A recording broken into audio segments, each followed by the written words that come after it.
Walang saysay ang pananatili ni Clara rito, ma. Isang glorified maid na lang siya sa bahay na ito. Hindi siya bagay sa mundong ginagalawan ko ngayon, lalo na't kailangan ko ng koneksyon ni Vanessa para sa susunod na malaking proyekto ng kompanya. Ang bawat salitang lumabas sa bibig ni Mateo ay tila mga talim na mabilis na bumaon sa dibdib ni Clara. Nakatayo siya sa labas ng bahay-opisina ng kanyang asawa, bitbit ang isang tray ng bagong luto na biko. Ang paboritong kakanin ni Mateo na maingat niyang niluto sa loob ng 3 oras. Ngayong araw, ang kanilang ika-7 anibersaryo ng kasal at ang bango ng latik at malagkit na kanin ay humahalo sa samyo ng tsaa na tila ba isang matamis na paanyaya para sa isang masayang selebrasyon. Ngunit sa isang iglap, ang tamis na yon ay naging lasa ng abo sa kanyang dila. I told you, Mateo. Sabi ko naman sa'yo noon pa, pinakasalan mo lang ang babaeng yan dahil sa utang na loob sa tatay niya.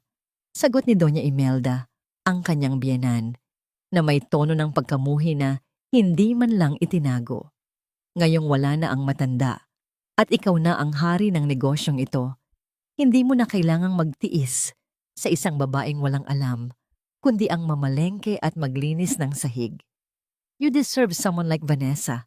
Isang babaeng may class, may ganda, at higit sa lahat, may pera.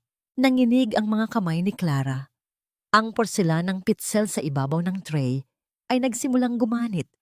Lumilikha ng isang marahang tunog ng pag-uumpugan na tila sumasabay sa mabilis at masakit na kabog ng kanyang puso. 7 taon. 7 taon siyang naging anino sa likod ng tagumpay ni Mateo. Siya ang nag-alaga sa biyenang may sakit. Siya ang nagtipid sa bawat sentimo noong nagsisimula pa lang ang kumpanya. At siya ang tahimik na nagpuno sa mga pagkukulang ni Mateo nang hindi nito nalalaman. Sa loob ng silid, narinig niya ang malutong na tawa ni Mateo. Isang tawang dati ay nagbibigay sa kanya ng kapayapaan, ngunit ngayon ay tila kuko na kumakayod sa kanyang kaluluwa. Don't worry, ma. I'm just waiting for the right time. Konting tiis na lang at mapapaalis ko na rin siya rito. Boring na si Clara. Masyado siyang ordinaryo. Sa puntong yun, tila nawalan ng lakas ang mga tuhod ni Clara. Ang bigat ng tray na hawak niya ay naging tila isang bundok na hindi na niya kayang pasanin. Hindi niya namalayan ang dahan-dahang pagdausdos ng kanyang mga daliri. Ang bawat piraso ng porselana ay humalik sa matigas na sahig, lumikha ng isang ingay ng pagkabasag na tila gumuhit sa katahimikan ng mansyon. Ang malagkit na biko ay humandusay sa sahig, kasama ng kanyang mga pangarap at pag-asang binuo. Sa loob ng mahabang panahon, hindi siya sumigaw. Walang luhang pumatak sa kanyang mga mata sa unang sandaling iyon dahil ang sakit ay masyadong malalim para sa isang simpleng iyak. Ang kanyang lalamunan ay tila sinakal ng isang invisible na kamay. Ginagawa siyang bilanggo sa sarili niyang katahimikan. Ang paligid na dati ay pamilyar at mainit ay biglang naging malamig at dayuhan. Ang mga mamahaling muebles, ang malalawak na bintana, at ang bawat sulok ng bahay na siya mismo ang nag-ayos ay tila tumatawa sa kanyang kamangmangan. Bumukas ang pinto ng opisina. Lumabas si Mateo na may bakas ng pagkainis sa mukha. Ngunit nang makita niya si Clara na nakatayo sa gitna ng mga basag na porselana, ang pagkainis ay napalitan ng isang malamig na pagtitig. Isang titig na walang bakas ng pagmamahal o kahit man lang pagsisisi. Clara, ano bang ginagawa mo dyan? Pati ba naman ang pagdadala ng tsaa, hindi mo pa magawa ng tama? Singhal ni Mateo habang tinitingnan ang dumi sa sahig na tila ba isang basurang nakaharang sa kanyang daraanan. Look at this mess. You're ruining my mood. Anniversary natin, di ba? Pero heto ka, nagpapakitang gila sa katangahan. Sa likod ni Mateo, lumabas si Doña Imelda na may mapang uyam ng ngiti sa mga labi. Si Mateo? Iyan ang sinasabi ko. Walang class, ni hindi marunong kumilos sa loob ng sariling pamamahay. Tumingin si Clara sa kanyang asawa. Tumingin siya sa lalaking pinag-alayan niya ng kanyang buong buhay ang lalaking pinagkatiwalaan niya ng kanyang mga lihim at kinabukasan. Sa bawat segundo ng katahimikan, isang bahagi ng kanyang puso ang tuluyang nagiging abo. Isang tanong ang paulit-ulit na umaalingaw-ngaw sa kanyang isipan, tila isang malungkot na awit na walang katapusan. Hanggang kailan ko ba dapat mahalin ang taong unti-unting pumapatay sa akin? Gaano nga ba kalalim ang dapat kong ihukay para sa sarili kong dangal bago ko mapagtanto na wala na pala akong natitira, kundi ang mga anino ng aking mga sakripisyo? Hindi man lang tinulungan ni Mateo si Clara na tumayo. Sa halip, maingat niyang iniwasan ang mga basag na porselana at ang nagkalat na malagkit na kanin sa sahig, na tila ba ang presensya ng kanyang asawa ay isang mantsa sa kanyang mamahaling sapatos. Iniwan niya si Clara na nakaluhod sa gitna ng kanyang sariling pagkawasak, habang ang tunog ng kanyang mga yabag ay unti-unting naglalaho patungo sa labas ng bahay kung saan naghihintay ang kanyang marangyang sasakyan. Huwag kang tumungangaryan, Clara. Linisin mo ang kalat na yan bago palang gamin ang sahig. Ang boses ni Doña Imelda ay tila latigo na pumalo sa katahimikan. Pagkatapos mo riyan, pumunta ka sa laundry room. May iniwan si Vanessa ng mga damit sa guest room. Labhan mo ang mga iyon at siguraduhin mong kamay ang gagamitin mo. Maselan ang tela ng mga panloob na yon. Baka masira sa makina. Dahan-dahang nag-angat ng tingin si Clara. Ang kanyang mga mata, na dati ay puno ng pagsinta at pag-unawa, ay tila mga lawa na natuyo na sa ilalim ng matinding init. Pinapaglaban niyo ako ng mga gamit ng kabit ng anak niyo? Ang kanyang boses ay mahina, paos, at halos hindi marinig. Isang matunog na tawa ang pinakawalan ni Doña Imelda habang inaayos ang kanyang perlas na kwintas. Kabit! Huwag kang masyadong mataas, Clara. Sa bahay na ito, ikaw lang ang nakikitira. Si Vanessa ang nagdadala ng swerte sa negosyo ni Mateo. At higit sa lahat, dala-dala niya ang magiging tagapagmana ng pamilyang ito. Maselan ang kanyang pagbubuntis, kaya matuto kang magsilbi kung gusto mo pang manatili rito. Walang nagawa si Clara, kundi sundin ang utos. Sa bawat kuskos niya sa mamahaling lace at sutla ng babaeng sumisira sa kanyang pamilya, tila binabalatan din ang kanyang puso. Lumabas siya sa likod ng bahay, sa ilalim ng tirik na sikat ng araw. Ang init ng panahon ay sumasabay sa init na nagmumula sa kanyang dibdib. Isang apoy ng pagtitimpi na matagal na niyang kinikimkim. Habang isinasampay niya ang mga damit, tila bumalik ang kanyang gunita sa isang simpleng dampa sa probinsya. Maraming taon na ang nakalilipas. Naalala niya ang kanyang ama. Isang lalaking payak ang pamumuhay, ngunit may gintong prinsipyo. Clara, anak. Tila naririnig niya ang malumanay na boses nito habang hinahaplos ang kanyang buhok. Ang kahirapan ay hindi kapansanan. Maaring wala tayong pilak, pero ang dangal natin ang pinakamahalagang kayamanan na hinding-hindi mananakaw ng kahit sino. Napapikit si Clara. Isang mainit na luha ang tuluyang kumawala at pumatak sa kanyang pisngi. Mabilis na natuyo dahil sa tindi ng sikat ng araw. Hinawakan niya ng mahigpit ang dulo ng sampayan. Ang mga kamay na dati ay makinis at inalagaan ng kanyang ama. Ngayon ay magaspang na at puno ng mga sugat mula sa walang katapusang gawaing bahay na ipinapataw sa kanya. Nasaan na ang dangal na sinasabi ng kanyang ama?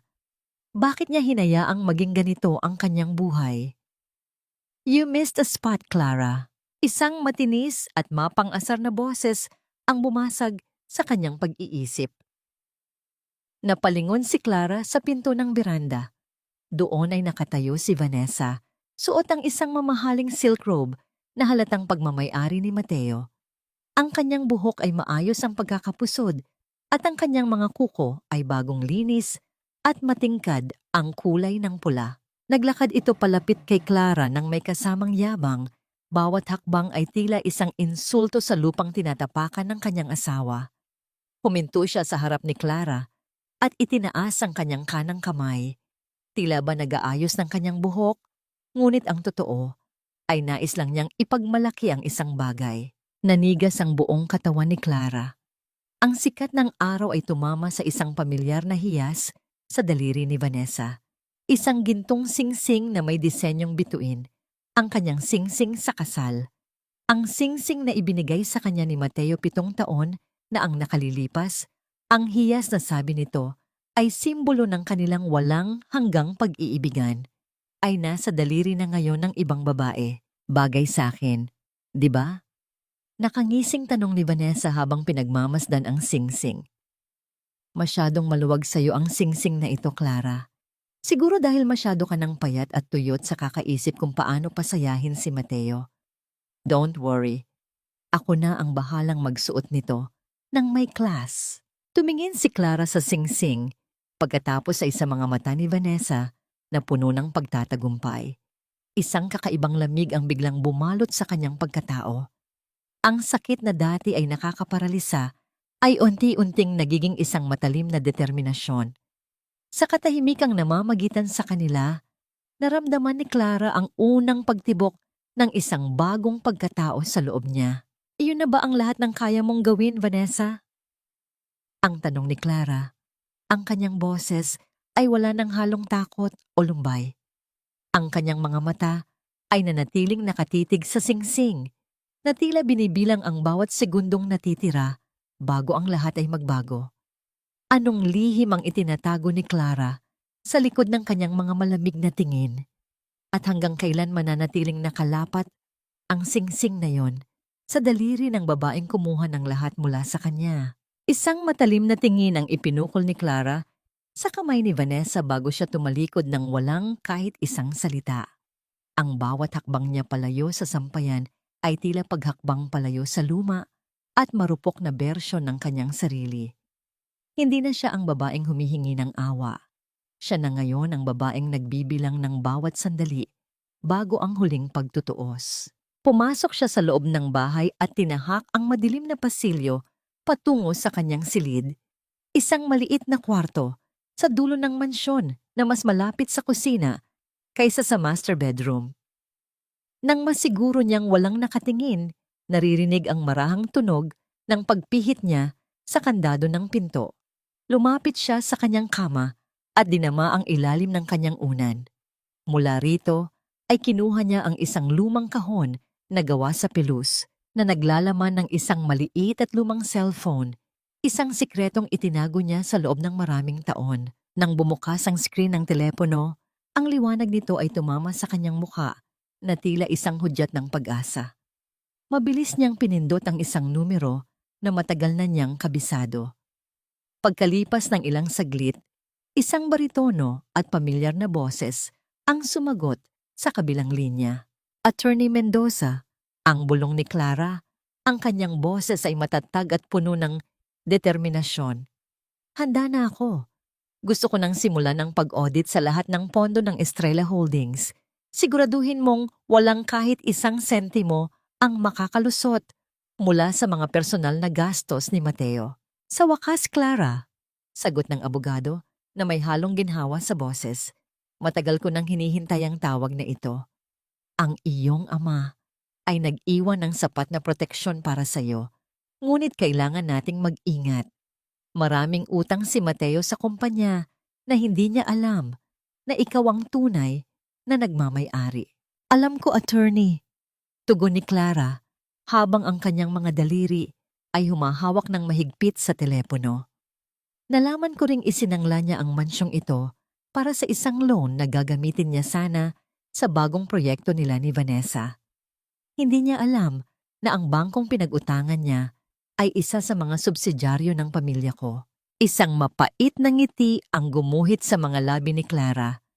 Habang itinuturing siyang basahan sa bahay na yon, hindi alam ni Mateo na unti-unti na niyang hinihila ang mga sinulid na nagdurugtong sa kanyang marangyang buhay. Ang bawat pangungutya, ang bawat sampal ng katotohanan, at ang bawat luhang pumatak ay nagsisilbing gasolina sa apoy na ngayon ay nagliliyab sa kanyang kaluluwa. Inilabas ni Clara ang isang folder mula sa ilalim ng kanyang kutsyon. Naglalaman ito ng mga litrato ni Mateo at Vanessa sa iba't ibang okasyon. Mga ebidensyang maingat niyang tinipon sa tulong ng isang pribadong investigador. Hinaplos niya ang mukha ng kanyang asawa sa litrato, hindi dahil sa pagmamahal, kundi bilang paalaala sa kataksilam na kailangang bayaran. Nabalik lamang ang kanyang diwa nang marinig ang marahas na pagkatok sa kanyang pinto.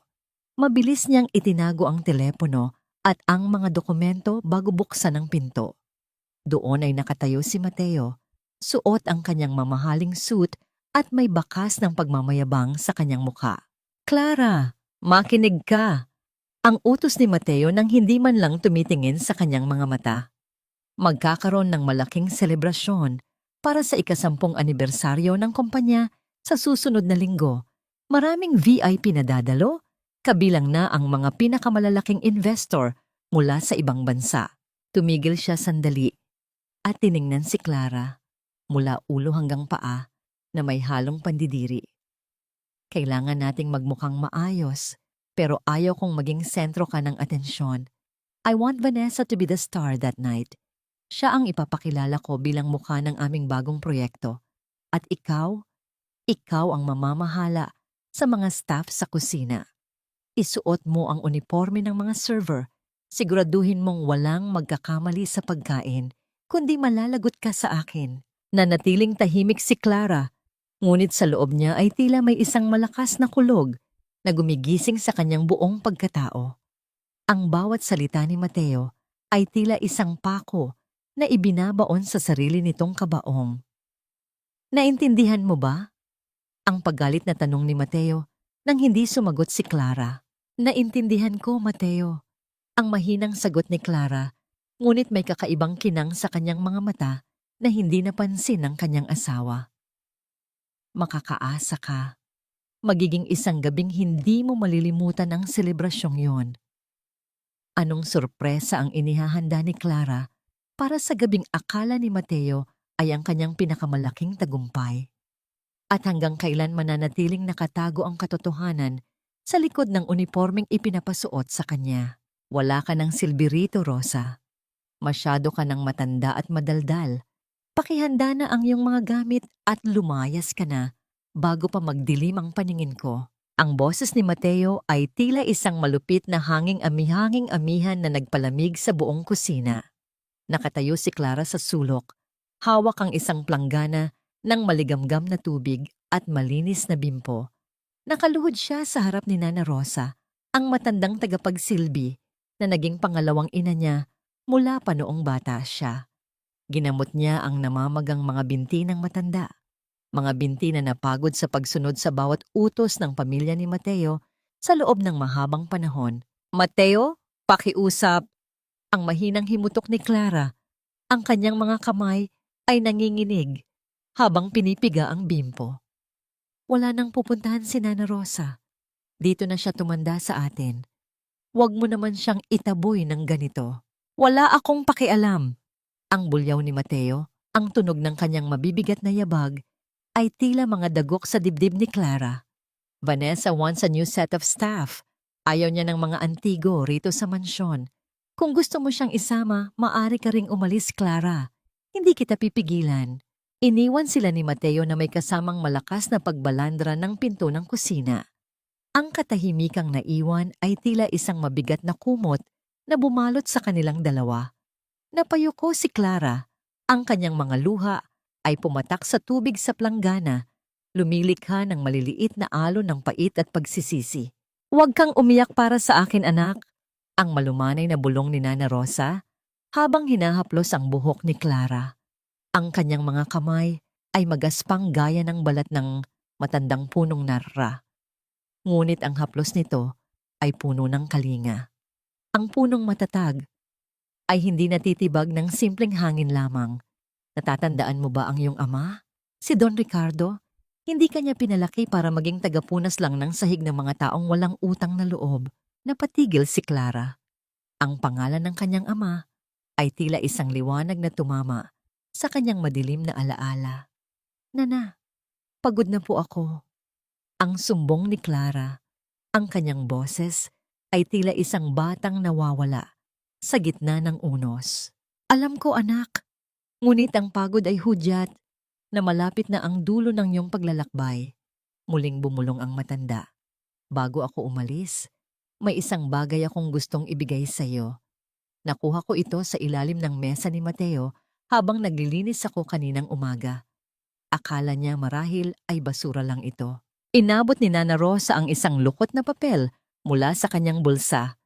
Nang buksan ito ni Clara, tila tumigil ang pag-ikot ng mundo. Ito ay isang kopya ng kasunduan sa pagkakasangla ng kanilang mansyon. Nanlaki ang mga mata ni Clara nang makita ang halagang nakasulat at ang pangalan ng institusyong pinag-utangan ni Mateo. Isang malakas na pintig ang kumabog sa kanyang sentido. Isinangla ni Mateo ang bahay na pamana ng kanyang ama, ang huling alaala ng kanyang pagkabata, upang pondohan ang bagong proyekto nila ni Vanessa. Ngunit ang hindi alam ni Mateo, ang kumpanyang nagpahiram sa kanya ng pera, ang Estrella Holdings, ay ang kumpanyang matagal nang nakatago sa ilalim ng pangalan ni Clara. Hinawakan ni Clara ang papel ng higit na mahigpit hanggang sa bumakat ang kanyang mga kuko sa manipis na hibla nito. Ang sakit na naramdaman niya kanina ay unting napalitan ng isang nakakatakot na kalmado. Habang pinapaalis ni Mateo ang tanging taong nagmamahal sa kanya, hindi nito alam na inilalapit na rin niya ang sarili sa kanyang sariling pagkawasak. Salamat Nana, ang sabi ni Clara. Ang kanyang mga mata ay tuyo na, ngunit puno ng apoy. Hindi ka aalis ng bigo. Ipinapangako ko sa iyo, sa susunod na pagtapak mo sa bahay na ito, ikaw na ang magiging reyna. Nabalik lamang ang diwa ni Clara nang marinig ang paghinto ng sasakyan ni Mateo sa labas. Mabilis niyang itinago ang papel sa loob ng kanyang damit malapit sa kanyang puso. Sa kalsada ng paghihiganti, kailangan bang maging kasing sama ng kalaban upang makamit ang katarungan? At ano ang gagawin ni Mateo kapag nalaman niyang ang taong tinatrato niyang alipin ang siya palang humahawak sa kanyang huling hininga? Ang bawat sulok ng mansyon ay tila binuhusan ng ginto at liwanag para sa gabing ito. Ang malalaking kristal na chandelier ay kumukutitap, nagbibigay ng isang mapanlinlang na ningning sa mga mamahaling muebles na dati ay si Clara, ang matiyagang nagpapakinis. Ngunit sa gitna ng kasilawan ng mga ilaw, si Clara ay nananatili sa anino ng kusina. Suot ang isang itim at puting uniforme ng mga tagapagsilbi, isang telang sadyang pinili ni Mateo upang ipaalala sa kanya ang kanyang kinalalagyan. Mula sa malayo, natatanaw niya si Mateo na suot ang isang pasadyang taksido, tila isang hari na naglalakad sa gitna ng kanyang kaharian. Sa tabi nito ay si Vanessa na nakasuot ng isang makinang nahapit na bestida na kulay esmeralda. Ang bawat hiyas sa kanyang leeg ay tila nanunukso sa bawat mata ng mga bisita. Ang pinakamasakit sa lahat, ang singsing na bituin ni Clara ay kumikinang sa daliri ni Vanessa, habang ang huli ay malanding humahawak sa braso ni Mateo. Clara, ano pang tinitingin-tingin mo riyan? Ang matalim na boses ni Doña Imelda ang bumasag sa kanyang pagmumuni-muni. Dalhin mo na ang mga champagne sa garden. Siguraduhin mong nakayuko ka kapag nag-aabot ka sa mga bisita. Ayaw kong may makakilala sa'yo at mapahiya ang anak ko. Lumakad si Clara ng may mabigat na hakbang, dala ang pilak na tray na puno ng mga basong kristal. Habang binabagtas niya ang gitna ng bulwagan, naririnig niya ang marahang bulungan ng mga bisita, ang mga dati niyang kaibigan at kakilala sa alta sosyedad. Hindi ba't si Clara iyan, ang asawa ni Mateo? Bulong ng isang babaeng may hawak na pamaypay. Shh! Balita ko ay katulong na lang siya rito ngayon. Nakakaawa, di ba? Masyado raw kasing naging kampante. Ayan tuloy, napalitan ng mas bata at mas maganda. Sagot naman ng isa pa na may kasamang mapait na ngisi. Ang bawat salita ay tila mga karayom na tumutusok sa balat ni Clara, ngunit hindi siya tumigil. Ang kanyang mukha ay nanatiling blanko, isang maskara ng pasensya na nagtatago sa nagbabadyang unos. Isang pagkakataon ang dumating ng Aksidenteng matabig ng isang lasing na bisita ang basong hawak nito. Dahilan upang mabuhusan ang sapatos ni Mateo. Ano ba?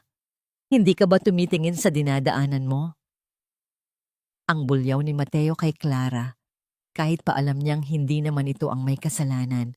Sa harap ng lahat ng tao, kinuha ni Mateo ang isang puting napkin at inihagis ito sa paanan ni Clara. Linisin mo yan. Ngayon din, isang nakakabinging katahimikan ang namayani sa buong bulwagan. Ang lahat ng mata ay nakatuon kay Clara na dahan-dahang lumuhod sa harap ni Mateo upang punasan ang mantsa sa kanyang sapatos. Sa bawat kuskos ng tela, nararamdaman ni Clara ang init ng galit na umaakyat sa kanyang lalamunan, ngunit nanatili siyang tahimik. Sa kanyang isipan, binibilang niya ang bawat segundo. Nabalik lamang ang ingay ng paligid nang pumasok ang isang matikas na lalaki sa main entrance. Ito ay si Don Victor Santiago, ang pinakamalaking investor na matagal nang nililigawan ni Mateo para sa kanyang proyekto. Agad na nagliwanag ang mukha ni Mateo at mabilis na tumayo upang salubungin ang matanda. Don Victor, salamat sa pagdating. Isang malaking karangalan ang makasama kayo sa gabing ito. Ang masayang bati ni Mateo habang iniaabot ang kanyang kanang kamay para sa isang pakikipagkamay. Ngunit ang lahat ay napatitig nang hindi man lang tinanggap ni Don Victor ang kamay ni Mateo. Sa halip, inilibot ng matanda ang kanyang paningin sa buong paligid na tila may hinahanap na mas mahalaga kaysa sa lalaking nasa harap niya. Ang kanyang mga mata ay huminto sa direksyon ni Clara na nooy nakatayo na. At hawak pa rin ang maruming napkin. Isang mabigat na katahimikan ang muling bumalot sa bulwagan. Ang mapanlinlang ng ngiti ni Mateo ay unti-unting naging isang bakas ng pagkalito at kaba. Don Victor? Ang muling tawag ni Mateo. Ang kanyang boses ay nanginginig na sa kaba. May problema po ba? Ang kontrata po ay handa na sa itaas. I am not here for a piece of paper from a man who doesn't know the value of his own house, Mateo. Ang malamig na sagot ni Don Victor na umalingaw-ngaw sa buong mansyon. Tumingin ang matanda sa lahat ng mga bisita bago muling ibinaling ang tingin kay Mateo. Nasaan ang tunay na nagmamay-ari ng Estrella Holdings? Nasaan ang babaeng nagpapatakbo ng buhay mo nang hindi mo nalalaman? Sino ang tinutukoy ni Don Victor? At paano nito malalaman ang lihim na kahit si Mateo ay walang ideya? At ano ang gagawin ni Clara ngayong ang kanyang tadhana ay tila pilit na inilalantad sa harap ng lahat? Huwag niyo na siyang pansinin, Don Victor. Isa lang siyang utusan na hindi marunong sumunod sa instruksyon kaya nagkakalat sa harap ng mga bisita. Ang boses ni Mateo ay puno ng panginginig. Isang desperadong pagtatangka na itago ang lumalaking takot sa kanyang mga mata.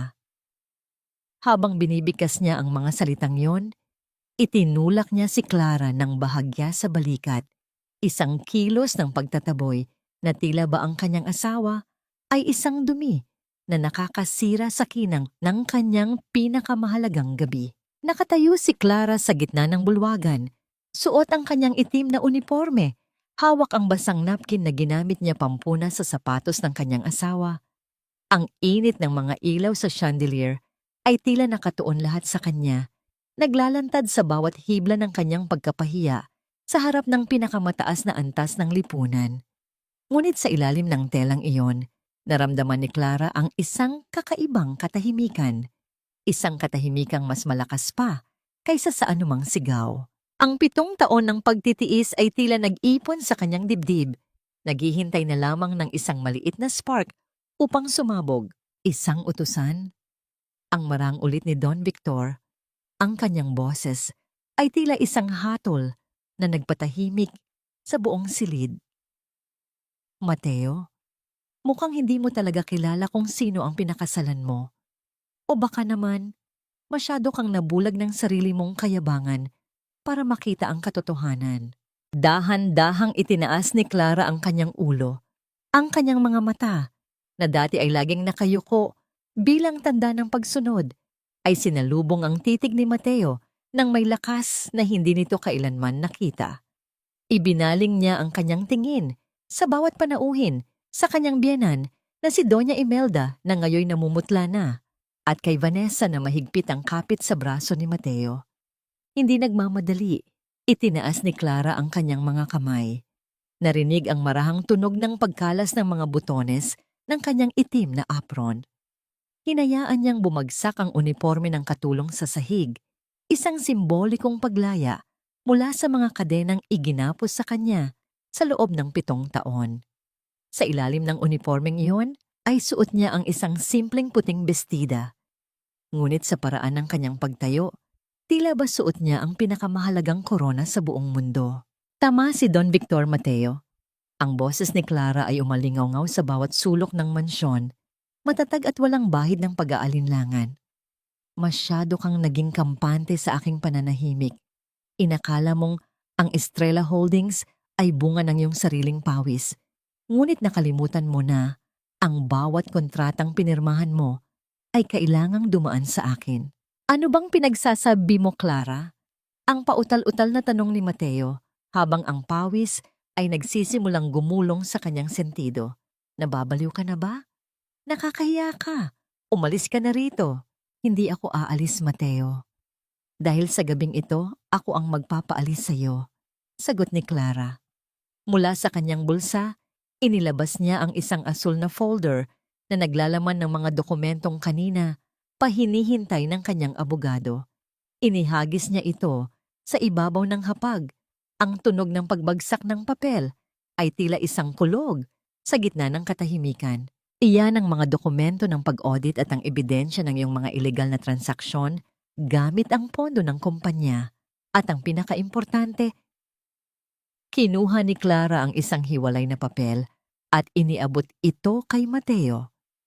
Ang utos ng Board of Directors, simula ngayong gabi, tinatanggal ka na sa posisyon mo bilang CEO ng Estrella Holdings at dahil ang mansyong ito ay nakapangalan sa kumpanya, mayroon kang 24 na oras para lisanin ang bahay na ito. Nanlaki ang mga mata ni Mateo habang binabasa ang mga papeles. Ang kanyang mukha ay nagpalit-palit ng kulay mula sa pula patungo sa abo. Hindi ito maaari. Peke ito. Ma, sabihin mo sa kanya. Ang hiyaw niya sa kanyang ina. Ngunit si Doña Imelda ay nakatitig lamang kay Clara nang may matinding takot. Tumingin si Clara kay Vanessa na ngayoy unti-unti nang bumibitiw sa braso ni Mateo nang mapagtanto ang sitwasyon. At para sa iyo, Vanessa, maaari mo nang itago ang singsing na yan dahil iyan na lamang ang matitira sa iyo pagkatapos ng gabing ito. Mateo, pirmahan mo na rin ang mga papeles para sa ating annulment. Ayaw ko nang magdala ng apelyidong pumatay sa aking pagkatao. Naglakad si Clara patungo sa pintuan, hindi lumingon at hindi nag-atubili. Ang bawat hakbang niya sa makinis na sahig ay tila pagdurog sa mga alaala ng kanyang pagiging biktima. Ngunit sa gitna ng kanyang tagumpay, isang tanong ang nananatiling nakatusok sa kanyang isipan. Tila isang tinik na ayaw bumitaw. Pagkatapos ng 7 taon ng pagpapakababa, sapat na ba ang pagbawi sa kayamanan upang mapunuan ang butas sa aking kaluluwa? O nagsisimula pa lamang ang tunay na laban para sa aking kapayapaan? Hindi ito totoo. Isang panaginip lang ito. Ang bulyaw ni Mateo ay umalingaw-ngaw sa bawat sulok ng bulwagan, habang ang kanyang mga kamay ay nanginginig na pilit pinupunit ang mga dokumentong iniabot ni Clara. Ang bawat piraso ng papel na nalalaglag sa sahig ay tila mga bahagi ng kanyang sariling buhay na unti-unting naglalaho. Ngunit kahit gaano pa karaming papel ang kanyang sirain, ang mga mata ng mga panauhin, mga matang puno ng panghuhusga at pagkadismaya, ay nanatiling nakatuon sa kanya. Ang katahimikan ng mga bisita ay tila isang mabigat na hatol na hindi niya matakasan. Mateo, tumigil ka na. Nakakahiya ka na. Ang mahinang boses ni Doña Imelda, ngunit ang kanyang mga mata ay hindi nakatingin sa kanyang anak. Nakatuon ang kanyang paningin sa mga perlas na kwintas at brilyanteng hikaw na suot niya.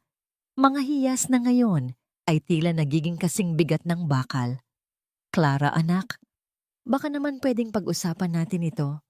Pamilya tayo, di ba? Isang malaking pagkakamali lang ang lahat ng ito. Isang malamig na ngiti ang sumilay sa mga labi ni Clara habang dahan-dahan siyang lumalapit sa kanyang biyenan. Pamilya? Iyan din ang inakala ko sa loob ng 7 taon, Doña Imelda. Ngunit sa tuwing tinatawag niyo akong katulong, sa tuwing hinahayaan niyong insultuhin ako ni Mateo, nasaan ang pamilyang sinasabi niyo? Hindi nagmadali si Clara. Inabot niya ang kamay ng matanda at dahan-dahang hinawakan ang brilyanteng pulseras na nasa braso nito. Ang mga hiyas na ito, ang mansyong ito, lahat ng ito ay binili ng perang galing sa pawis ng aking ama. At dahil tinanggal ko na ang inyong access sa lahat ng account ng kumpanya, ang mga gamit na suot nyo ay kailangan ding maibalik. Mayroon kayong 24 na oras para ipack ang inyong mga personal na gamit. Ang mga alahas na pag-aari ng Estrella Holdings ay may iwan dito. Napahawak sa kanyang dibdib si Doña Imelda. Ang kanyang mukha ay nawalan ng kulay. Tila isang rebultong gawa sa chalk na malapit ng gumuho. Sa kabilang banda, napalingon si Clara kay Vanessa. Ang babaeng kanina lang ay tila reyna sa gitna ng bulwagan ay ngayoy dahan-dahan ng umaatras patungo sa dilim. Ang mapang-asar ng ngiti nito ay napalitan ng isang bakas ng takot at pag-aalinlangan. Vanessa, huwag kang magmadali. Ang tawag ni Clara, ang kanyang boses ay tila isang malambot na sutla, ngunit may talim ng isang labaha. Ang singsing na bituin, itago mo na yan. Isang paalaala yan na ang kinuha mo sa akin ay isang lalaking walang kwenta, bagay na bagay kayo, isang lalaking walang dangal, at isang babaeng walang kahihiyan. Mateo honey, let's go! Iwanan na natin ang baliw na ito! Ang sigaw ni Vanessa habang pilit na hinihila ang braso ni Mateo, ngunit sa paraan ng kanyang paghila, dama ang kanyang pagmamadaling makalayo bago pa man madamay ang kanyang sariling pangalan sa iskandalo. Naiwang nakatayo si Mateo sa gitna ng mga nagkalat na papel, ang kanyang tuksido ay gusot na at ang kanyang buhok ay tila dinaanan ng isang bagyo. Tumingin siya kay Clara, ang kanyang mga mata ay puno ng galit, pagsisisi at higit sa lahat, kawalan ng pag-asa. Ang lalaking dati ay tinitingala bilang CEO ay tila naging isang maliit at kaawa-awang anino na lamang. Akala mo ba ay mananalo ka, Clara? Wala kang alam sa negosyo. Babagsak ang kumpanyang ito kung wala ako. Ang huling hirit ni Mateo, isang desperadong pagtatangka na isalba ang kanyang natitirang kayabangan. Ang kumpanya ay matagal nang bumagsak sa ilalim ng iyong pamumuno. Mateo, ako lang ang dahilan kung bakit ito nanatiling nakatayo. Ang huling sagot ni Clara bago siya tumalikod. Don Victor, Attorney Mendoza, maaari na po tayong tumuloy sa library. Tapos na ang palabas.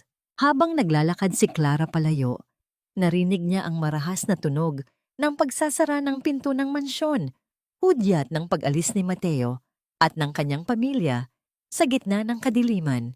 Ngunit sa kabila ng katahimikang bumalik sa bulwagan, nararamdaman ni Clara ang isang kakaibang bigat sa kanyang dibdib. Ang mansyong ito, na dati ay puno ng kanyang mga pangarap, ay tila naging isang malawak na sementeryo ng mga alaala. Nakamit na niya ang hustisya. Ngunit bakit tila mas masakit ang katahimikan kaysa sa mga sigaw? At sapat na ba ang pagbagsak ni Mateo upang mapatahimik ang mga tinig ng nakaraan na patuloy na bumubulong sa kanyang pandinig? Nanalo ako, pero bakit tila mas masakit ang bawat hininga ko ngayon kaysa noong ako pa ang inaapi? Ang katanungang ito ay paulit-ulit na humahampas sa isipan ni Clara habang dahan-dahan siyang naglalakad palabas ng mansyon. Sa likod niya, ang mga ilaw ng bulwagan ay unti-unti nang namamatay at ang ingay ng mga saksakan ng balita at mga tsismis ng mga bisita ay naglalaho na sa katahimikan ng gabi. Hawak niya ang kanyang manipis na saplot, pilit na ibinabalot sa kanyang nanginginig na katawan. Ang kanyang mga paa, na sanay sa pagtakbo para pagsilbihan ng iba, ay tila nakabaon sa semento. Bawat hakbang ay isang pakikipagbuno sa grabidad ng kanyang sariling pighati. Hindi nagtagal, at ang kalangitan ay tila nakiramay sa bigat ng kanyang nararamdaman. Ang marang pagpatak ng ulan ay mabilis na naging isang malakas na buhos, tila isang masaganang luha mula sa langit na nagnanais hugasan ang dumi ng 7 taong pagtitiis. Hindi huminto si Clara. Hinayaan niyang mabasa ang kanyang puting bestida hanggang sa kumapit ito sa kanyang balat na tila isang malamig na yakap. Ang bawat patak ng tubig na tumatama sa kanyang mukha ay humahalo sa kanyang sariling mga luha. Mga luhang ngayon lamang nakalaya matapos ang mahabang panahon ng pagkakabilanggo sa likod ng kanyang mga ngiti. Naglakad siya ng walang tiyak na direksyon hanggang sa matagpuan niya ang sarili sa harap ng gate ng sementeryo kung saan nakahimlay ang kanyang ama. Sa gitna ng dilim at ng hagupit ng hangin, tinahak niya ang pamilyar na landas patungo sa puntod ni Don Ricardo. Humalik ang kanyang mga tuhod sa basang lupa sa harap ng puting marmol. Walang pakialam si Clara kung ang kanyang marangyang anyo ay mapuno ng putik. Hinaplos niya ang nakaukit na pangalan ng kanyang ama. Ang kanyang mga daliri ay nanginginig sa lamig at pangungulila. "Papa, malaya na ako." Ang bulong ni Clara, ang kanyang boses ay halos malunod sa tunog ng malakas na ulan. "Nakuha ko na ang hustisya. Wala na sila sa buhay ko. Pero bakit parang mas hungkag ang puso ko ngayon? Bakit tila wala akong mapuntahan?" Isang masakit na hikbi ang kumawala sa kanyang dibdib. Isang tunog ng pagguho na matagal na niyang pinigilan. Doon, sa gitna ng sementeryo, sa ilalim ng galit na langit, si Clara ay hindi ang makapangyarihang CEO ng Estrella Holdings. Siya ay muling naging ang maliit na batang babae na nangungulila sa proteksyon ng isang ama, ang babaeng nawala ng 7 taon para sa isang lalaking kailanman ay hindi siya pinahalagahan. Ang bawat alaala ng pananakit ni Mateo, ang bawat sampal ng salita, ang bawat gabing naghihintay siya sa wala, ang bawat pagpapahiya sa kanya sa harap ng maraming tao, ay muling bumalik sa kanyang gunita, tila mga kidlat na gumuguhit sa kadiliman. Ang sakit ay pisikal, isang matalim na kirot sa gitna ng kanyang dibdib na tila ayaw siyang tantanan. Nabalik lamang ang kanyang diwa nang maramdaman niyang tila tumigil ang pagtama ng ulan sa kanyang likuran. Gayunpaman, naririnig pa rin niya ang ingay ng bawat patak na bumabagsak sa paligid. Isang kakaibang init ang dahan-dahang bumalot sa kanyang kanan, at nang mag-angat siya ng tingin, nakita niya ang isang itim na payong na nakasilong sa kanya. Isang lalaki ang nakatayo sa kanyang tabi. Hindi niya maaninag ang mukha nito dahil sa dilim, ngunit ang tindig nito ay puno ng otoridad at isang uri ng kalinga na matagal na niyang hindi nararamdaman. Ang bango ng lalaki, amoy ng pine trees at malinis na ulan ay tila isang gamot na nagpatahimik sa kanyang nagkakagulong isipan. Ang ulan ay sadyang malupit sa mga pusong sugatan, Clara. Ang boses ng lalaki ay malalim, baritono, at may dalang himig ng nakaraan. Napaigtad si Clara. Paano nito nalaman ang kanyang pangalan? Dahan-dahan siyang tumayo, pilit na inaayos ang kanyang sarili, kahit pa siya ay basang-basa at puno ng putik. "Sino ka? Anong ginagawa mo rito sa ganitong oras?" Ang lalaki ay dahan-dahang lumapit, sapat na para tumama ang liwanag ng isang malayong poste sa kanyang mga mata. Doon, nakita ni Clara ang isang mukha na tila bahagi ng kanyang kabataan. Isang mukhang matagal nang nawala, ngunit hinding-hindi niya malilimutan. "Matagal na tayong hindi nagkikita, Clara. Akala ko ba ay hindi mo nahahayaang may manakit sa'yo pagkatapos ng lahat?" Ang tanong ng lalaki. Ang kanyang mga mata ay puno ng isang uri ng lungkot na tila nakakaunawa sa lahat ng kanyang pinagdaanan. Sino ang lalaking ito na tila nakakaalam sa mga sugat na pilit na itinago ni Clara. At sa gitna ng kanyang pag-iisa, siya ba ay isang anghel na magdadala ng hilom o isa lamang itong panibagong anino na magpapaalala sa kanya ng mga sakit na nais na niyang kalimutan? Walang puso. Inagaw mo ang lahat kay Mateo, tapos ngayon ay itatapon mo kaming lahat na parang mga basurang walang pinagsamahan? Ang bulyaw na yon mula kay Mr. Garcia, ang dating head of operations na matagal nang kasabwat ni Mateo sa pangungupit ng pondo, ay umalingaw-ngaw sa loob ng malawak na boardroom ng Estrella Holdings. Nakatayo si Clara sa harap ng bintanang salamin, nakatanaw sa abalang kalsada ng Makati. Ang kanyang suot na navy blue na business suit ay tila isang baluti na nagtatago sa kanyang pagod na katawan. Hindi siya lumingon. Hinayaan niya ang bawat masasakit na salita na tumama sa kanyang likuran, tila mga palasong hindi man lang nakakamit ang kanilang target. Pinagsamahan. Ang marahang ulit ni Clara, ang kanyang boses ay kalmado, ngunit may dalang bigat na nagpatahimik sa buong silid. Dahan-dahan siyang humarap, ang kanyang mga mata ay tila dalawang talim na kumikislap sa ilalim ng mga ilaw. Ang pinagsamahan niyo ni Mateo sa pagnanakaw sa kumpanyang ito, ang tinutukoy mo, Mr. Garcia? Dahil ayon sa audit na hawak ko, sapat na ang mga dokumentong ito para mabulok ka sa kulungan sa loob ng 10 taon. Ang katahimikang namayani, pagkatapos nyon ay tila isang hatol ng kamatayan. Ang bawat opisyal na naroroon na dati ay yumuyukod lamang kay Mateo ay hindi na makatingin ng diretso kay Clara. Ramdam nila ang kakaibang aura ng babaeng ito, isang aura ng isang taong wala ng takot na mawalan dahil naranasan na niyang mawala ang lahat. Nang lisanin ni Clara ang boardroom, naramdaman niya ang matinding panginginig ng kanyang mga kamay. Mabilis siyang pumasok sa loob ng kanyang bagong opisina, ang dating opisina ni Mateo, at isinara ang pinto.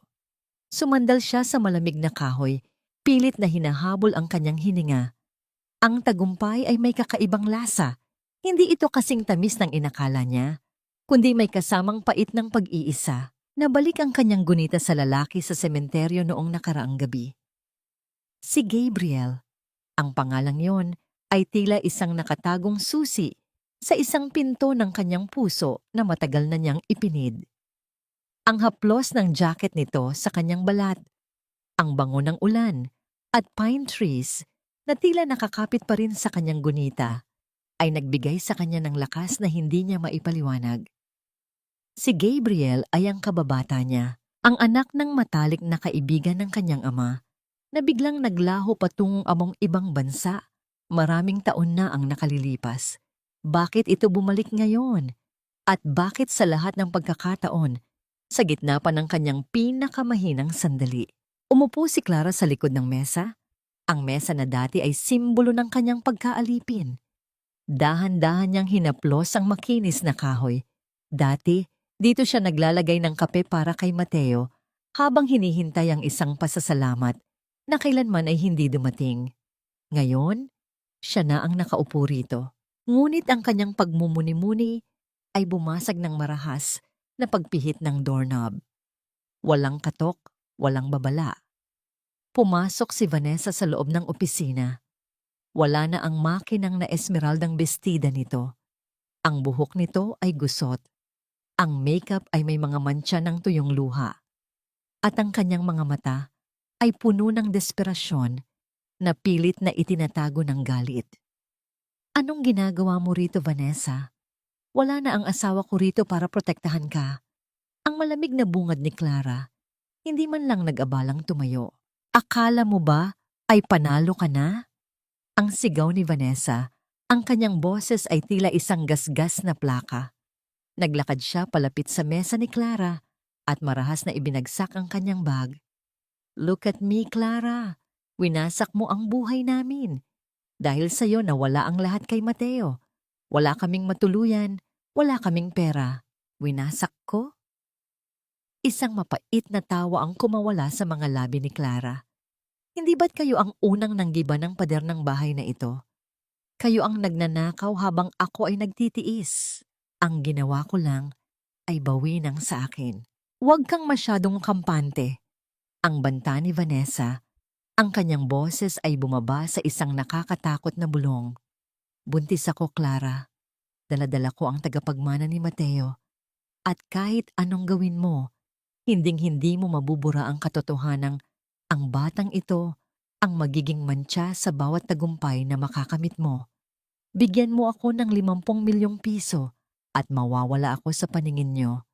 Pero kung hindi, gagawin kong impyerno ang buhay mo sa harap ng media. Napatitig si Clara sa tiyan ni Vanessa. Ang ideya ng isang bata, isang inosenteng buhay na magiging biktima ng kasalanan ng mga magulang nito, ay tila isang kutsilyong bumaon sa kanyang puso. Ngunit sa likod ng kanyang awa ay may isang munting tinig na nagbabala. May kung anong mali sa paraan ng paghingi ni Vanessa. 50 milyon para sa isang buhay na hindi ko sigurado kung kanino galing. Ang tanong ni Clara, ang kanyang mga mata ay nanatiling matalas at mapanuri. Anong ibig mong sabihin? It's Mateos. Alam mo kung gaano kadesperado ang asawa mo na magkaanak. Ang hiyaw ni Vanessa, ngunit may isang segundong pagkurap sa kanyang mga mata na hindi nakaligtas kay Clara. Tumayo si Clara at dahan-dahang lumapit kay Vanessa. Ang agwat sa pagitan nila ay tila puno ng kuryente.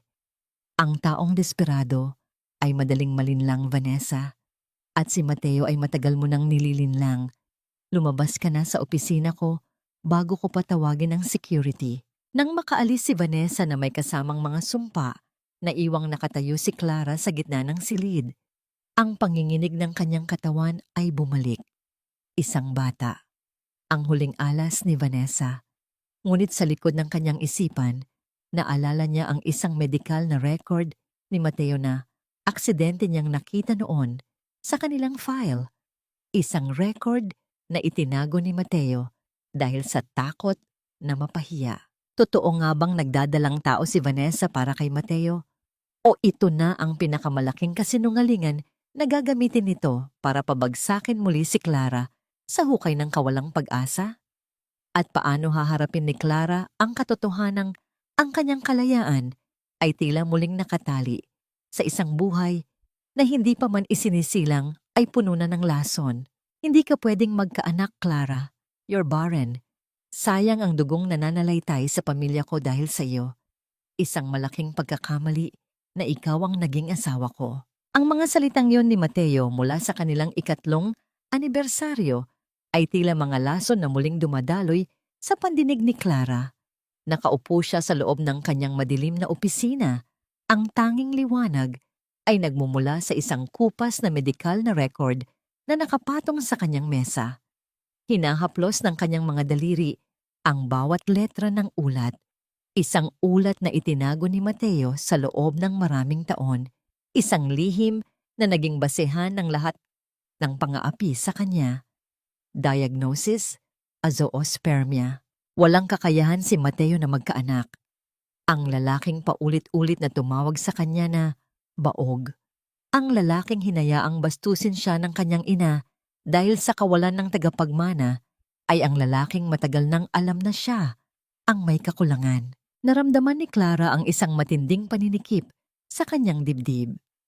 Ang bawat gabing iniyakan niya ang kanyang sarili. Ang bawat dasal niya sa harap ng altar na sana ay pagkalooban siya ng anak upang mahalin siya ni Mateo ay nakabase pala sa isang malupit na kasinungalingan. Ang kanyang lalamunan ay naging tuyot at ang kanyang mga mata ay nag-init sa galit na mas masakit pa kaysa sa pighati. Ang bawat pintig ng kanyang puso ay tila isang tambol na nagpapaalala sa kanya ng 7 taong ninakaw sa kanyang pagkatao. Dahan-dahan niyang kinuha ang kanyang cellphone at tinawagan ang kanyang private investigator. Siguraduhin mong makuha ang lahat ng record ng bawat lalaking nakasalamuhan ni Vanessa sa huling 6 na buwan at gusto kong malaman kung sinong doktor ang nag-issue ng kanyang pregnancy certification. Kinabukasan, sa isang tahimik na cafe sa labas ng lungsod, hinarap ni Clara si Vanessa. Suot ni Vanessa ang isang maluwag na bestida, Pilit na ipinapakita ang kanyang tiyan na tila ba isa itong tropeo ng tagumpay. Nandito na ba ang tseke? Ang bungad ni Vanessa, ang kanyang boses ay puno ng kumpiyansa habang humihigop ng tsaa. Ayaw kong magtagal dito, Clara. Masyadong maingay para sa baby. Tinitigan siya ni Clara ng matagal. Napansin niya ang bahagyang panginginig ng mga kamay ni Vanessa nang ilapag nito ang tasa. Vanessa, bago ko ibigay ang 50 milyon, may isang maliit na kondisyon lang ako. Ang mahinahong sabi ni Clara habang inilalabas ang isang dokumento mula sa kanyang bag.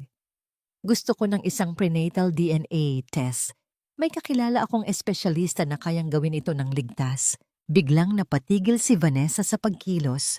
Ang kanyang muka ay nawalan na ng kulay sa loob ng isang saglit bago ito napalitan ng isang pilit na galit. Are you insulting me? Mateo will never forgive you for doubting his child. Pinagdududahan mo ba ang kakayahan ng asawa mo? Hindi ang kakayahan ni Mateo ang pinagdududahan ko, Vanessa. Ang sagot ni Clara, dahan-dahang sumandal sa kanyang upuan habang pinagmamasdan ang bawat reaksyon ng babaeng nasa harap niya. Ang pinagdududahan ko ay ang katotohanang may batang nabubuhay sa sinapupunan mo na may dugong Mateo dahil alam nating dalawa na imposible iyon.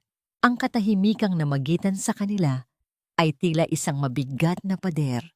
Ang ingay ng mga tao sa paligid at ang tunog ng mga kutsara at tinidor ay tila naglaho, naiwan lamang ang mabilis na paghinga ni Vanessa. Anong ibig mong sabihin? Ang nauutal na tanong ni Vanessa, ang kanyang mga mata ay malaki na sa takot. Inilapit ni Clara ang kanyang muka kay Vanessa. Ang kanyang mga mata ay tila dalawang madilim na balon ng katotohanan. I have the medical records, Vanessa. Mateo is sterile. He has been for years. So itatanong ko sa iyo, sa huling pagkakataon, kaninong bata ang ginagamit mo para perahan ako? At gaano kaya kabilis mawawala sa iyo si Mateo kapag nalaman niyang pati siya ay ginagawa mong tanga? Napaatras si Vanessa, ang kanyang likod ay tumama sa sandalan ng upuan.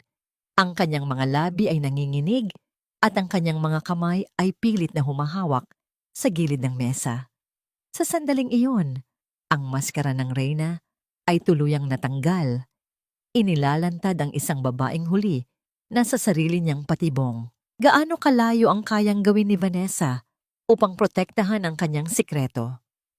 At ano ang gagawin ni Mateo kapag nalaman niyang ang tanging bagay na inaakala niyang magliligtas sa kanyang dangal ay ang pinakamalaking pagtataksil sa lahat? Wala na si Vanessa, Mateo. 1 linggo na siyang hindi umuuwi. At dinala niya pati ang huling sentimong itinago mo sa ilalim ng kutsyon. Ang boses ni Doña Imelda ay tila isang basag na kampana, nanginginig at puno ng kawalang pag-asa. Nakaupo si Mateo sa gilid ng isang kupas na sofa sa loob ng isang maliit at madilim na paupahang kwarto sa gilid ng riles. Ang amoy ng kanal at basang semento ay humahalo sa amoy ng murang alak na kanina pa niya nilalaklak. Ang kanyang mamahaling tuxedo noon ay napalitan na ng isang maduming sando at ang kanyang buhok na dati ay laging maayos ay tila isang pugad ng mga ibon sa gulo. Babalik siya, Ma. Hindi niya ako matitiis. Dala-dala niya ang anak ko. Ang sagot ni Mateo, ang kanyang boses ay paos at halos hindi lumalabas sa kanyang lalamunan. Ngunit sa bawat salitang binitawan niya, nararamdaman niya ang isang malupit na katotohanang unti-unting sumasakal sa kanya. Isang marahas na katok ang bumasag sa katahimikan. Sa pag-aakalang si Vanessa na ito, mabilis na tumayo si Mateo. Kahit pa sumasayaw ang kanyang paningin sa hilo. Ngunit pagbukas ng pinto, hindi ang bango ng paboritong pabango ni Vanessa ang sumalubong sa kanya, kundi ang malamig na muka ng isang messenger na may hawak na dilaw na sobre. Pinapabigay po ni Attorney Mendoza, ang maikling sabi ng lalaki bago mabilis na tumalikod. Tila ayaw madikitan ng dumi ng paligid ni Mateo. Nanginig ang mga daliri ni Mateo habang binubuksan ng sobre. Sa loob nito ay ang resulta ng DNA test na lihim na ipinagawa ni Clara. kasama ang isang maikling sulat. Ang bawat letra sa ulat ay tila mga buhay na uod na gumagapang sa kanyang paningin. Negative. 0% probability of paternity. Hindi sa kanya ang bata. Ang tanging dahilan kung bakit niya itinapon si Clara, ang tanging pag-asa na pinanghawakan niya habang gumuguho ang kanyang mundo, ay isa palang malaking ilusyon. Ang batang inaakala niyang tagapagmana ay bunga ng pakikipagrelasyon ni Vanessa sa isang matandang negosyante na matagal na nitong sugar daddy. Isang nakakangilong tawa ang kumawala sa mga labi ni Mateo. Isang tawang puno ng baliw na pait. Napaupo siya sa sahig, ang kanyang likod ay sumandal sa malamig at mamasa-masang pader. Naalala niya kung paano niya tinawag na baog si Clara. Naalala niya kung paano niya hinayaang lumuhod ang kanyang asawa sa putik para lamang pagsilbihan siya habang ang babaeng pinagpalit niya rito ay ginagawa siyang tanga sa harap ng maraming tao. Sa kabilang bahagi ng lungsod, nakatayo si Clara sa balkonahe ng kanyang bagong opisina. Hawak niya ang isang tasa ng mainit na kape. Ang usok nito ay dahan-dahang humahalo sa malamig na hangin ng gabi. Nakatanggap na siya ng ulat na natanggap na ni Mateo ang katotohanan. Wala siyang naramdamang katuwaan. Wala ring pait. Ang tanging nararamdaman niya ay isang malalim na pakiramdam ng paglaya. Na tila ba ang isang mabigat na tanikala na nakagapos sa kanyang leeg sa loob ng 7 taon ay tuluyan ng naputol. Ang anino ni Mateo sa kanyang buhay ay dahan-dahan nang naglalaho sa dilim. Handa na ang lahat para sa iyong pag-alis bukas, Clara. Ang malumanay na boses ni Gabriel ang bumasag sa kanyang pag-iisip. Nakatayo ang lalaki sa pintuan. Ang kanyang mga mata ay puno ng kalinga at paghanga. Salamat, Gabriel. Ang sagot ni Clara. Isang matamis at totoong nangiti ang gumuhit sa kanyang mga labi. Gusto ko nang bumalik sa lugar kung saan nagsimula ang lahat. Gusto ko nang mahanap ang sarili ko na nawala sa gitna ng ingay ng lungsod na ito. Ngunit habang naghahanda si Clara para sa kanyang bagong simula, isang anino mula sa nakaraan ang muling gumagalaw sa dilim. Si Mateo, na wala nang matatalo at wala nang natitira, ay nanginginig sa galit at desperasyon. Ano ang kayang gawin ng isang lalaking wala nang dangal kapag nalaman niyang ang babaeng binaliwala niya ay masaya na sa piling ng iba? At magiging ligtas nga ba ang paglalakbay ni Clara patungo sa kanyang kapayapaan? O may isa pang huling unos na naghihintay sa kanya sa dalampasigan? Hindi sapat ang pagbawi sa lahat ng kayamanang ninakaw sa akin upang mapunan ang nakabibinging katahimikang naiwan sa aking kaluluwa. Ang kaisipang ito, ang tanging baon ni Clara habang pinagmamasdan niya ang naglalakihang gusali ng Makati na unti-unting lumiliit sa abot tanaw ng rearview mirror ng sasakyan. Iniwan niya ang mansyong naging kulungan niya sa loob ng 7 taon. Hindi niya dinala ang mga mamahaling muebles, ang mga kristal na baso, o ang mga alahas na naging mitya ng kanyang pagdurusa. Ang tanging dala niya ay isang maliit na maleta, ang mga alaala ng kanyang ama at ang pag-asang makahinga ng maluwag sa kauna-unahang pagkakataon. Nakalundo ang katahimikan sa loob ng sasakyan, ngunit ito ay isang uri ng katahimikan na hindi nakakasakal. Sa tabi niya, si Gabriel ay tahimik na nagmamaneho, ang kanyang mga kamay ay matatag sa manibela. Paminsan-minsan, sinusulyapan siya nito nang may bahid ng pag-aalala at kalinga. Ang bango ng sasakyan, isang timpla ng peppermint at sariwang hangin ay tila isang banayad na haplos sa kanyang mga sentido. We're almost there, Clara, ang malumanay na sabi ni Gabriel nang maramdaman ang bahagyang panginginig ng mga daliri ni Clara sa kanyang kandungan. Ang probinsya ay hindi nagbago. Hinihintay ka pa rin ng dagat at ng mga puno ng nara na itinanim ni Don Ricardo. Nabalik ang gunita ni Clara sa kanyang pagkabata.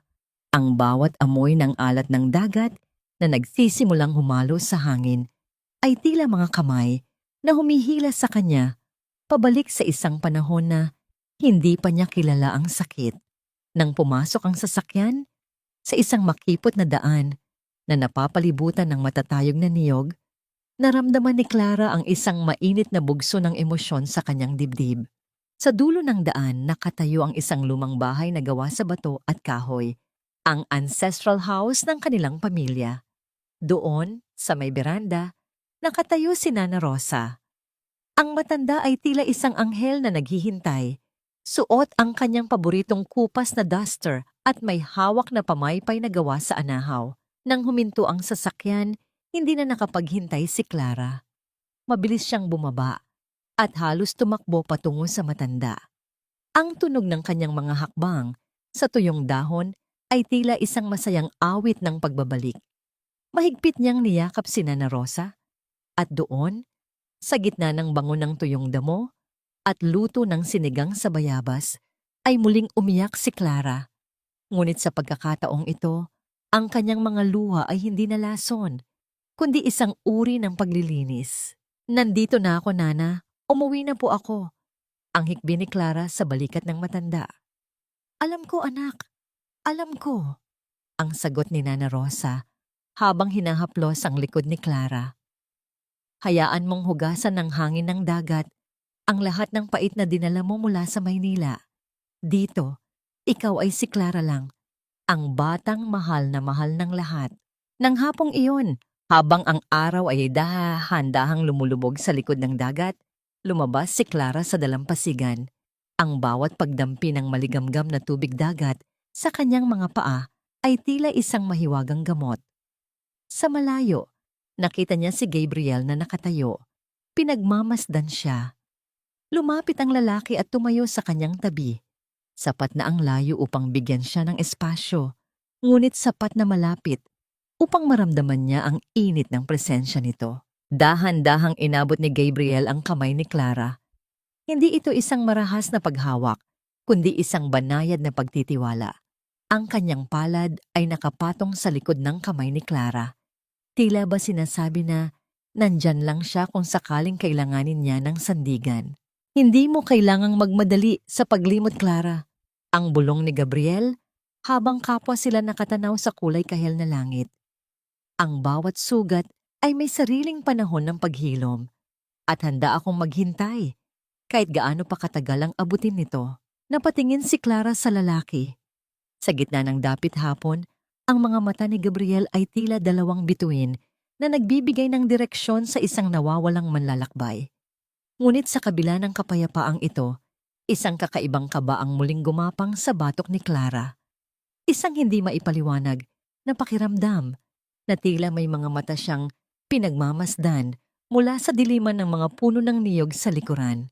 Hindi niya alam na sa kabilang bahagi ng bayan, sa isang madilim na kanto ng paradahan ng bus, isang lalaki ang kabababa lang. Ang kanyang suot na jacket ay punit-punit at ang kanyang mga mata ay puno ng isang uri ng baliw na determinasyon. Hawak nito ang isang luma at lukot na litrato ni Clara. Hanggang kailan mananatiling lihim ang lugar na ito mula sa puot ng nakaraan? At ano ang gagawin ni Gabriel kapag nalaman niyang ang bawat hakbang ng pag-asa ni Clara ay may kaakibat na aninong handang sumira sa lahat ng kanilang sinisimulan? "Hindi pa tayo tapos, Clara. Akala mo ba ay gano'n na lang kadali ang lahat? Natatakasan mo ako pagkatapos mong kuhanin ang lahat ng mayroon ako." Ang boses na yon ay tila isang malamig na agos ng tubig na bumuhos sa likuran ni Clara, sapat na upang magpatayo ng bawat balahibo sa kanyang balat. Nakatayo siya sa gitna ng mataong palengke ng bayan. Hawak ang isang bayong na puno ng sariwang isda at mga gulay na plano nilang lutuin ni Nana Rosa para sa tanghalian. Ang sikat ng araw ay mainit sa kanyang balat at ang amoy ng alat ng dagat ay nagbibigay sa kanya ng pakiramdam ng kalayaan. Hanggang sa marinig niya ang tinig na yon, ang tinig na tila isang multong tumangging manatili sa libingan ng nakaraan. Dahan-dahang lumingon si Clara. Ang kanyang puso ay tumitibok ng mabilis na tila isang ibon na pilit kumakawala sa hawla ng kanyang dibdib. Doon, Sa pagitan ng mga tumpok ng prutas at ingay ng mga mamimili, nakita niya si Mateo. Ngunit hindi na ito ang lalaking nakasuot ng mamahaling suit na nakilala niya. Ang kanyang suot na kamiseta ay puno ng mantsa at butas. Ang kanyang mga mata ay lubog at may bakas ng puyat, at ang kanyang buong anyo ay tila isang aninong naligaw sa gitna ng maliwanag na araw. Mateo, ang mahinang bulong ni Clara. Naramdaman niya ang panginginig ng kanyang mga tuhod, ngunit pilit niyang pinatatag ang kanyang sarili. Paano mo ako nahanap? At bakit? Bakit ka narito? Bakit? Isang nakakangilong tawa ang kumawala sa mga labi ni Mateo. Isang tawang walang halong saya, kundi purong pait. Naglakad siya palapit, hindi alintana ang mga taong nababangga niya. Narito ako, dahil wala na akong mapuntahan, Clara. Dahil sa'yo, kinuha nila ang lahat. Ang mansyon, ang mga kotse, ang dignidad ko. Habang ikaw ay nagpapakasarap dito sa probinsya na parang walang nangyari. Ibinigay ko sa iyo ang lahat ng pagkakataon, Mateo. Ang sagot ni Clara, ang kanyang boses, ay naging matatag sa gitna ng kanyang takot. Ang bawat barya na nawala sa iyo ay bunga ng sarili mong kasakiman. Huwag mong isisi sa akin ang iyong pagbagsak. Biglang lumuhod si Mateo sa gitna ng palengke, sa harap ng maraming tao na nagsisimula ng magbulungan at tumingin. Ang kanyang mga kamay ay pilit na humahawak sa laylayan ng bestida ni Clara. Patawarin mo ako, Clara. Pakiusap. Si Mama ay may sakit at wala kaming pambili ng gamot. Utang na loob. Bigyan mo ako ng kahit konti lang. Hindi ba't mahal mo ako? Hindi ba't nangako ka sa harap ng altar na sasamahan mo ako sa hirap at ginhawa? Ang paggamit ni Mateo sa utang na loob at sa kanilang sumpaan sa kasal ay tila isang lason na pilit ibinabalik ang mga tanikala sa leeg ni Clara. Naramdaman niya ang paninikip ng kanyang lalamunan. Ang imahe ni Doña Imelda na may sakit ay nagdulot ng isang munting kurot ng awa sa kanyang puso. Ngunit mabilis itong napalitan ng alaala ng mga gabing hinayaan silang dalawa. Nasaktan siya sa loob ng maraming taon. Ang sumpaan natin ay, matagal mo nang pinatay, Mateo. Ang sabi ni Clara, pilit na binabawi ang kanyang bestida mula sa maruruming kamay nito. Ang awa na hinahanap mo ay matagal nang natuyo sa bawat luhang pumatak mula sa aking mga mata dahil sa inyo. Nabalik lamang ang diwa ni Clara nang maramdaman niya ang isang matatag na kamay na humawak sa kanyang balikat. Si Gabriel. Ang presensya ng lalaki ay tila isang pader na humarang sa pagitan niya at ng lason ni Mateo. Tama na yan. Ang malamig at baritonong boses ni Gabriel ay tumama sa pandinig ni Mateo. Umalis ka na. Bago ko patawagin ang mga pulis, hindi ka welcome sa bayang ito. Tumayo si Mateo. Ang kanyang muka ay nagpalit mula sa pagmamakaawa patungo sa isang nakakatakot na galit nang makita si Gabriel. Kaya pala mabilis kang nakalimot, Clara, dahil may pumalit na pala sa akin. Isang probinsyanong walang binatbat. Isang marahas na paggalaw ang ginawa ni Mateo. Tila may kukunin sa loob ng kanyang jacket, dahilan upang mabilis na hilahin ni Gabriel si Clara sa kanyang likuran. Ang bawat tao sa paligid ay napatigil. Ang katahimikan ay naging kasing talim ng isang patalim. Hindi pa tayo tapos, Clara. Ang huling banta ni Mateo, ang kanyang mga mata ay puno ng isang uri ng baliw na determinasyon bago siya mabilis na tumakbo palayo at naglaho sa gitna ng mga eskinita. Naiwang nanginginig si Clara sa likod ni Gabriel. Ang bayong na hawak niya ay nahulog at ang mga gulay ay nagkalat sa lupa. Tila ba ang kanyang kapayapaan ay muling nabasag sa isang iglap. Sa gitna ng init ng araw, naramdaman ni Clara ang isang matinding ginaw. Hanggang kailan nga ba siya kailangang magbayad para sa mga kasalanang hindi naman siya ang gumawa? At sapat na ba ang proteksyon ni Gabriel upang harangin ang isang lalaking wala nang matatalo at wala nang kinatatakutan? Ang bawat bituing bumabagsak ay hindi tanda ng katapusan, kundi isang paalaala na may mas maliwanag na bukas na naghihintay sa mga pusong marunong maghintay. Ang kaisipang ito ang nagsilbing gabay ni Clara sa mga sumunod na buwan matapos ang huling pagtatangka ni Mateo na guluhin ang kanyang kapayapaan. Sa halip na magpadala sa takot, ginamit ni Clara ang bawat sandali upang payabungin ang Estrella Holdings. Hindi na lamang ito isang kumpanya sa Maynila. Pinalawak niya ang operasyon nito sa kanyang probinsya, nagtayo ng mga livelihood project para sa mga kababaihan, at naging boses ng mga inaaping asawa na walang matakbuhan. Isang gabi, habang ginaganap ang isang prestihiyosong awarding ceremony sa isang marangyang hotel sa Maynila, nakatayo si Clara sa gitna ng entablado. Suot niya ang isang eleganteng Filipiniana na gawa sa pinakamahusay na pinya. Ang kanyang buhok ay maayos na nakapusod at ang tanging hiyas na suot niya ay ang isang simpleng kwintas na pamana ng kanyang ama. Wala na ang singsing na bituin. Pinalitan ito ng isang singsing na may selyo ng kanyang sariling tagumpay. Ang tunay na kapangyarihan ng isang babae ay hindi nagmumula sa kanyang apelyido o sa yaman ng kanyang asawa. Ang boses ni Clara ay matatag, umaalingaw-ngaw sa buong ballroom na puno ng mga pinakamataas na opisyal ng bansa.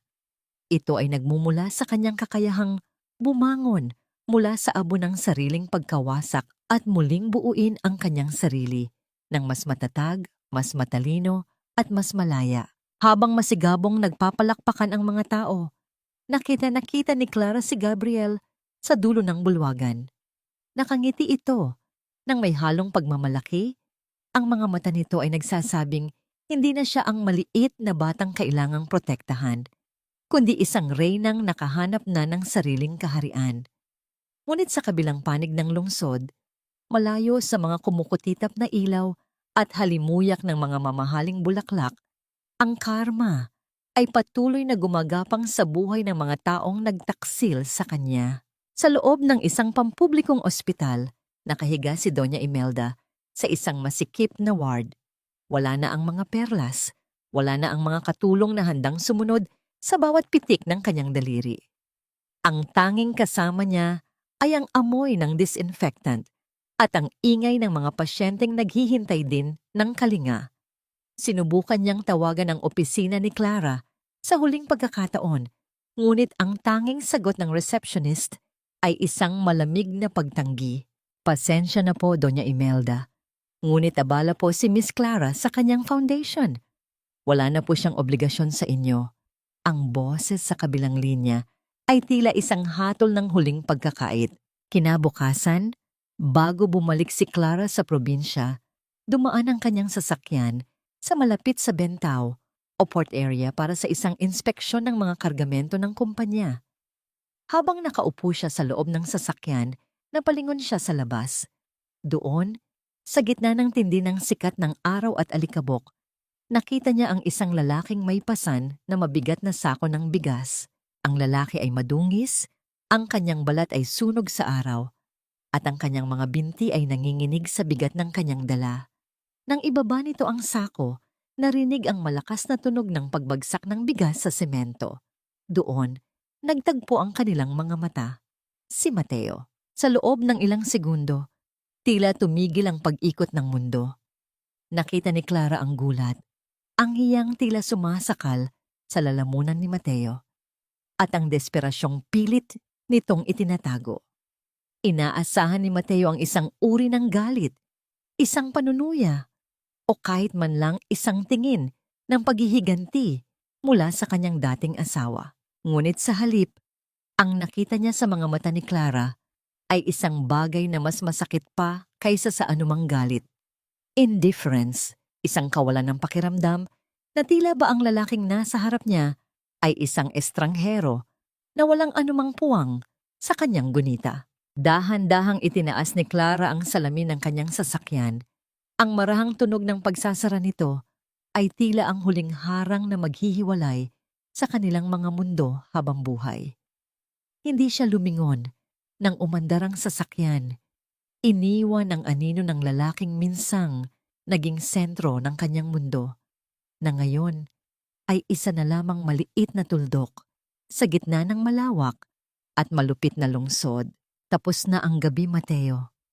Ang bulong ni Clara sa sarili habang nakatanaw sa malayo. At sa wakas, ang bituin ko naman ang magniningning. Anong uri ng kapayapaan ang naghihintay kay Clara sa kanyang muling pagbabalik sa dagat?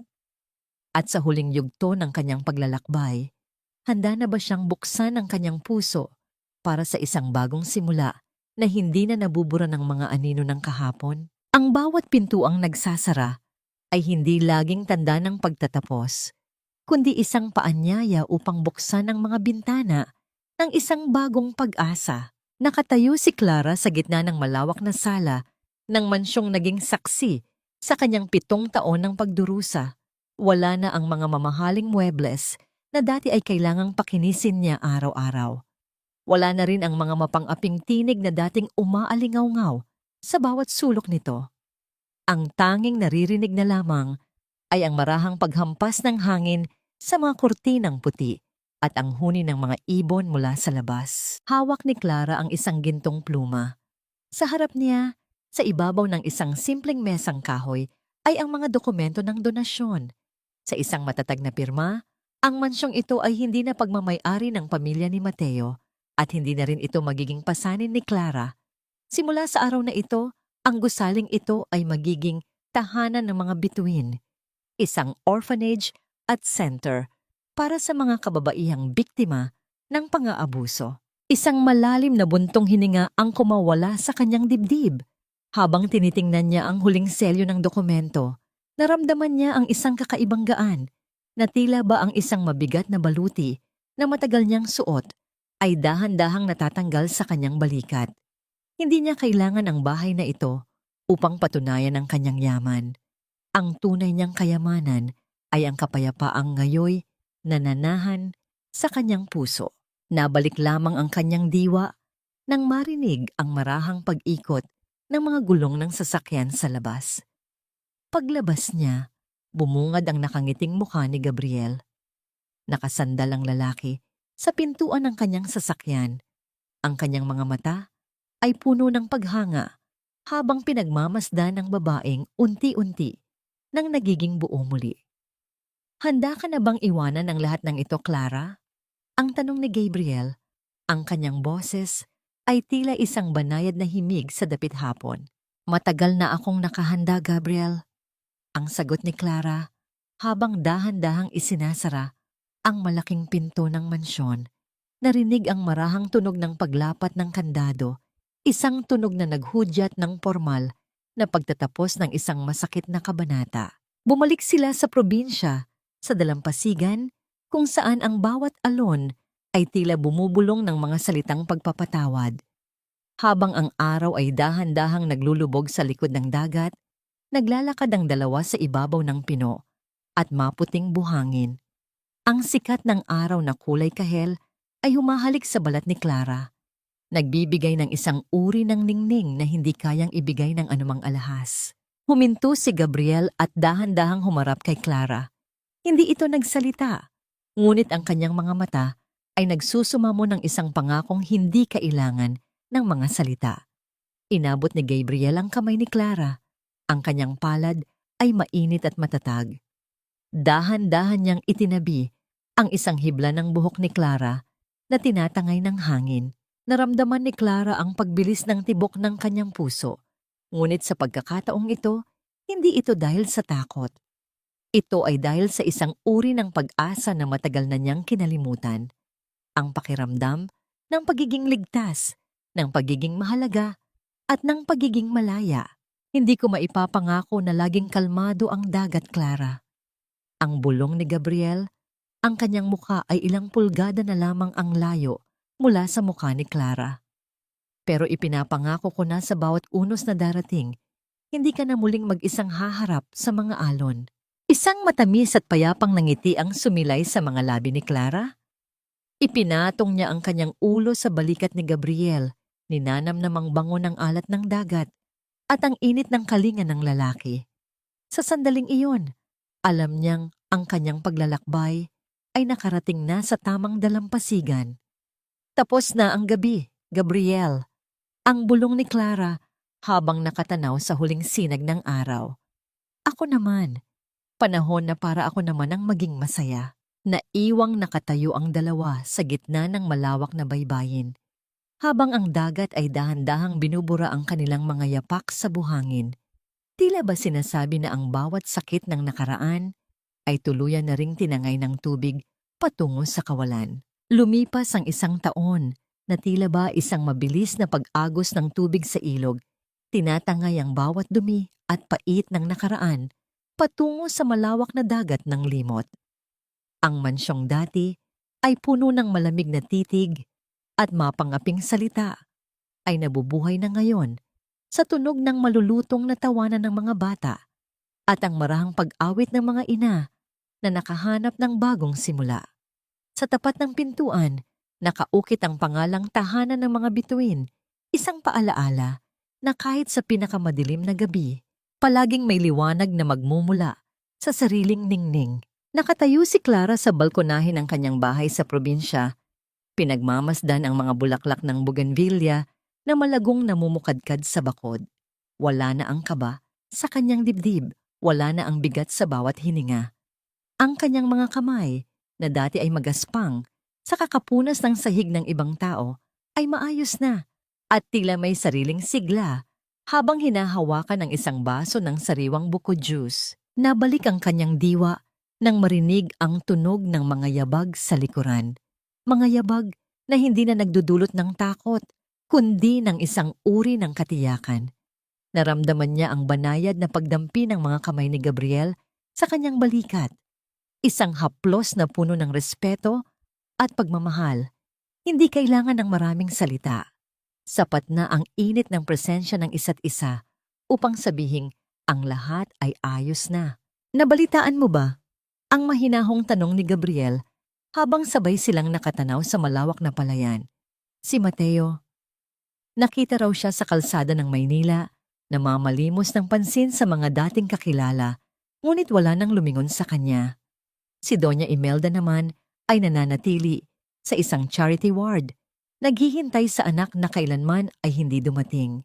Isang payapang buntong hininga ang kumawala kay Clara. Hindi siya nakaramdam ng galak sa pagbagsak ng mga taong nanakit sa kanya. Ang naramdaman niya ay isang malalim na katahimikan. Ang hustisya ay hindi laging dumarating sa anyo ng marahas na paghihiganti. Kung minsan, ito ay dumarating sa anyo ng pagpapaubaya sa tadhana na siyang maningil sa bawat utang ng pagkatao. Pinatawad ko na sila, Gabriel.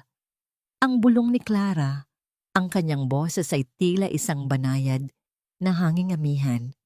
Hindi dahil karapat-dapat sila sa patawad, kundi dahil karapat-dapat ako sa kapayapaan. Ang huling tanikala na nag-uugnay sa akin sa kanila ay tuluyan na ring kinalawang at naputol. Humarap si Clara kay Gabriel at dahan-dahang hinawakan ang mukha nito. Sa mga mata ng lalaki, nakita niya ang kanyang sarili.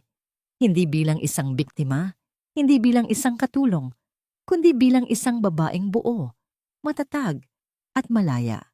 Ang bawat haplos at bawat tingin ay isang pangako na ang susunod na kabanata ng kanyang buhay ay isusulat na ng kanyang sariling mga kamay, kasama ang taong tunay na nagpapahalaga sa kanyang halaga. Habang ang araw ay dahan-dahang naglulubog, nagbibigay ng kulay lila at ginto sa kalangitan, naramdaman ni Clara ang isang uri ng kaligayahan na hinding-hindi na mananakaw ng kahit sino. Ang bituin na dati ay itinago sa dilim ay ngayoy malaya ng nagniningning sa sarili nitong langit.